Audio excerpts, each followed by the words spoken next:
الكلمة الآن للنائب السابق ورئيس البرلمان العربي السابق علي الجرباسي، فليتفضل.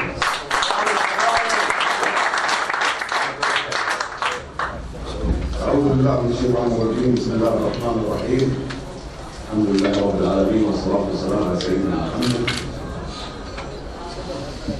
نحن هنا اليوم للتضامن وقفة احتجاجية على ممارسة غير مسبوقة ولن تمر مرور الكرام، وسنظل نتابعها لحظة بلحظة. وأود أن أسوق في بداية كلامي تساؤل لكل من يراقب هذا الاجتماع أو يتابع أخباره، ممن يختلفون معنا في الرأي أو يتفقون من كل التوجهات: هل يقبل أن تنتهك كرامة مواطن كويتي وضربه بهذا الشكل اللي أفاد عنه السادة المحامين؟ أنا أقول وأكرر وأعيد: هل هذا مقبول؟ هل هذا أمر يستحق أن يمر مرور الكرام؟ لست هنا للحديث عن سلسلة من تحديات بعض رجال الأمن على المواطنين وأيضا على الوافدين.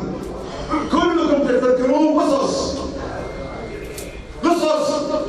من الذين وجهت لهم اتهامات وتم التحدي عليهم بالضرب، وبعضهم فقد حياته. وكنا في مجلس الأمة في جلسة حينما كان كثير من النواب مع الأسف ووسائل الإعلام تحاول أن تشكك في صحة المعلومات اللي ساق 5 سنة بالبراء في ذلك اليوم حول مقتل الله يعفو عنا الميموني. أقول لسنا هنا للحديث عن هذا معروف. حديثنا هنا للتساؤل، حديثنا هنا لمعرفة وضعنا اللي حصل اليوم.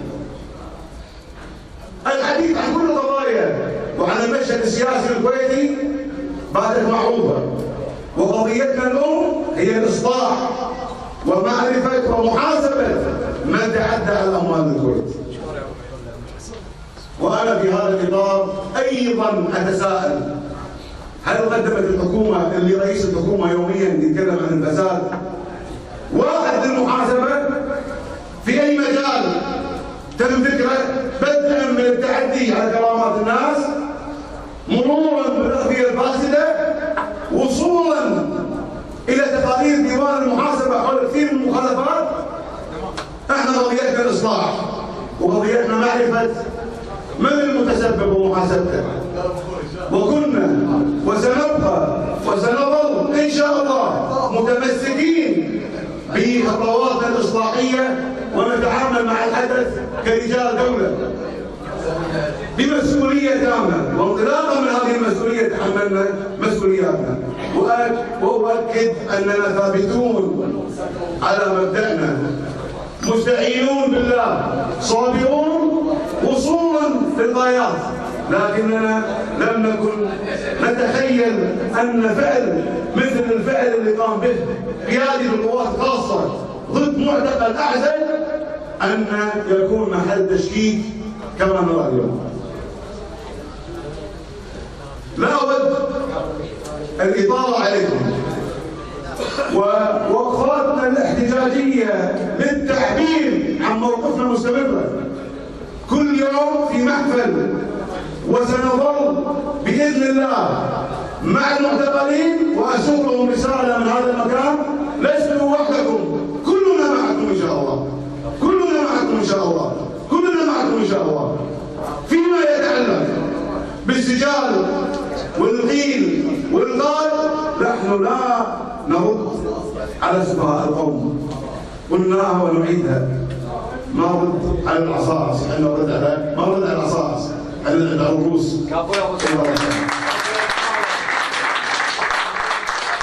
ما نرد على العصاص والابناء ولا ننساق ولا محاولاتهم للتعديل وللتشويش على ما يثار ويقال.